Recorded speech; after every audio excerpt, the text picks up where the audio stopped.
কি ভাবছেন রুমিন ফারহানা আপার বিয়ে হচ্ছে? সরি, এমন আশা করবেন না যে আশা জীবনেও পূরণ হবে না।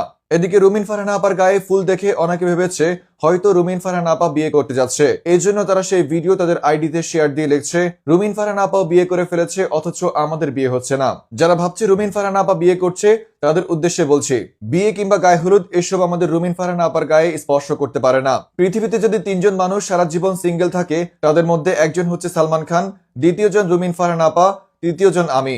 আমাদের জীবনে প্রেম, বিয়ে কিংবা গায়ে হলুদ বিলাসিতা মাত্র। শীত আসবে, গরম আসবে, গাছের পাতা ঝরে যাবে, নদী শুকিয়ে যাবে, মাগার আমাদের তিনজনের কখনোই বিয়ে হবে না।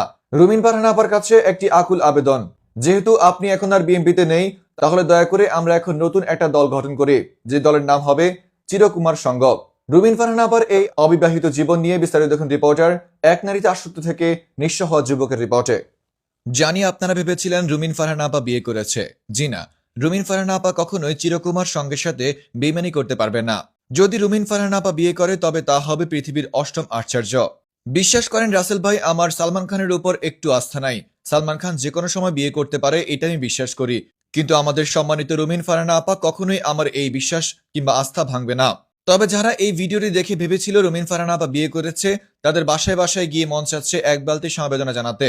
অনেকে তো দেখছি রুমিন ফারহানা আপার এই ভিডিওটি শেয়ার দিয়ে লিখছে, হাই আফসোস, রুমিন ফারহানা আপাও বিয়ে করে ফেলেছে অথচ আমাদের বিয়ে হচ্ছে না। দেখেন ভাই, আফসোস করার কোনোই কারণ নাই। রুমিন ফারহানা আপা এখনো বিয়ে করেনি এবং আমাদের পূর্ণ আস্থা আছে রুমিন ফারহানা আপা কখনোই বিয়ে করবে না। এদিকে আমার মাথায় একটা বুদ্ধি এসেছে, যেহেতু রুমিন ফারহানা আপা এখন আর বিএনপিতে নেই, তাহলে রুমিন ফারহানা আপার কাছে আকুল আবেদন, দয়া করে এবারের নির্বাচনের আগে আমরাও একটা দল গঠন করি। সেই দলের নাম হবে চিকুপা, অর্থাৎ চিরকুমার পার্টি। সেই দলের সভাপতি হবে রুমিন ফারহানা আপা, সহসভাপতি হবে জায়েদ খান, আর সেক্রেটারি হিসেবে যদি আমাকে রাখা হয় তাহলে রাখবেন। তবে আমার পূর্ণ আস্থা রয়েছে যদি আমরা এমন একটা দল গঠন করি তাহলে আমরা খুব শীঘ্রই সরকার গঠন করতে পারবো, কেননা দেশে যে পরিমাণ অবিবাহিতরা আছে তারা সবাই আমাদের দলে যুক্ত হবে। রিপোর্টার এক নারীতে আসক্ত হয়ে নিঃস্ব হওয়া যুবক, ফ্রম নিউজ ভাইয়া।